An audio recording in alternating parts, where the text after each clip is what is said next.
నమస్కారం మీ TV news కి స్వాగతం. Motivate, educate, entertain. ఈసారి వర్షాలు బాగా పడినందున శ్రీశైల జలాశయం నిండుకుండ వలె పొంగడంతో ఆ డ్యాం గేట్ల వద్ద కాషాయం, తెలుపు, ఆకుపచ్చ రంగులతో ఉన్న విద్యుత్ దీపాలను అధికారులు ఏర్పాటు చేశారు. ఆ ప్రదేశం మువ్వెన్నెల జెండా రంగులతో అందరినీ ఆకట్టుకుంటుంది. ఆ అద్భుతమైన దృశ్యాన్ని చూడడానికి ఎక్కడెక్కడ నుండి ప్రజలు తరలి వస్తున్నారు. ప్రస్తుతం 10 గేట్లను 10 అడుగుల మేర ఎత్తి నీటిని నాగార్జున సాగర్ డ్యాం కు వదులుతున్నారు. ఇన్ఫ్లో 3.79 లక్షలు మరియు అవుట్ఫ్లో 3.32 లక్షల క్యూసెక్కులుగా ఉంది.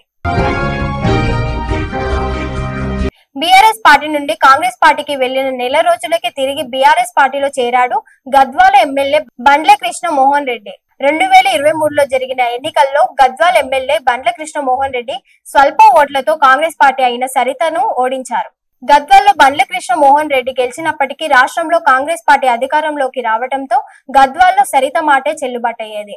దీంతో కృష్ణ మోహన్ రెడ్డి ఎమ్మెల్యేగా గెలిచిన లాభం లేకుండా పోయింది.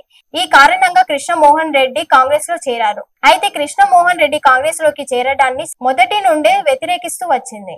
సీఎం రేవంత్ రెడ్డి జోక్యం చేసుకోవడంతో నిరసనలు కాస్త తగ్గాయి.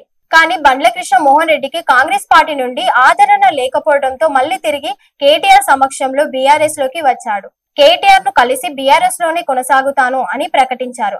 త్వరలో కేసీఆర్ ను కలుస్తానన్నారు Bandla Krishna Mohan Reddy. Thanks for watching. చూస్తూనే ఉండండి మీ టీవీ న్యూస్.